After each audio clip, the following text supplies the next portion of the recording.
All right, TGIF, thank God it's Friday, and it's video follow through time. I'm Pastor Fred Hoover from Christ Memorial here in Malvern, PA, for our video follow through. And today we get this great picture of anxiety during this whole COVID-19 pandemic. We're like in our 5th month of this already, and a lot of people are just overwhelmed with anxiety. And Paul gives us a great, not Paul, but Proverbs gives us a great picture of what anxiety is, right? In Proverbs 12:25, he says, anxiety in a man's heart weighs him down, but a good word makes him glad. And isn't that how it feels? It feels like that game that I used to play it as a kid. You would just pile on somebody. It would typically happen in a football game, right? If there'd be a play, and we would always play tackle. I don't know why, we didn't have equipment or anything, but we would play tackle out in the sand lot. And, and a lot of guys got hurt. It's kind of the way it worked. And one of the worst things was if you were on the bottom and you heard somebody yell, hey, let's pile on. And so every human being who's on the field piles on top of you, okay? It's nice to be on the top of the pile, but very often anxiety feels like you're at the bottom of the pile and there's a couple of 200-pound people on top of you, pressing down on you, and you can't move, you can't get up, you're not going anywhere. And that's what anxiety feels like. The proverb says it weighs us down, it weighs our hearts down. We feel like we want to give up. We feel like, what are we going to do? And there's no way out, and there's no escape, and we're going to suffocate.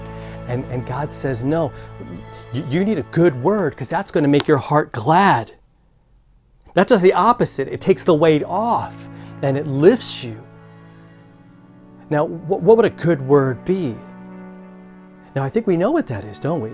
We know it's when somebody encourages us, maybe even if they tell us the truth about ourselves, something we're struggling with, and they say, look, I'm going to tell you like it is, because I'm not going anywhere.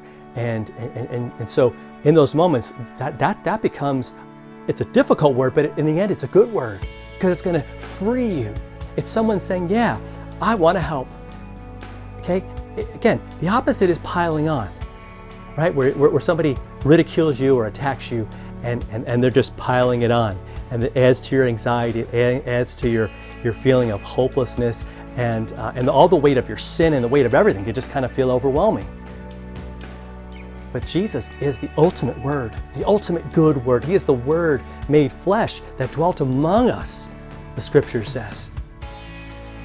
And he comes literally to be the last word when it comes to salvation, to be the be-all, end-all when it comes to life and hope. And so what he did is he came and he took all of that anxiety, and he actually calls us to cast our anxiety on him because he loves us. He says, give me all of that. Right? I'll get those people to stop piling on you. And even in the middle of it, I will alleviate that pressure. He does that with his love. He does that with his forgiveness. He does that with his grace. And guess what? We can do that for people because we have that good word in our hearts, that truth of Jesus, that he died, that he rose, and that he's given us life and he's given us hope. It's what our world needs, as anxiety just seems to be kind of like out of control in a lot of people's lives. God's saying, hold on to me, hold on to this. And let's hold on to people together and help them through this mess and this weight, that it could be lifted. And instead they could experience hope and joy in Jesus. And that's my prayer for you, it's my prayer for the people in your life. May that fill your Friday with joy and peace. All right, we'll see you tomorrow for our Saturday video follow through.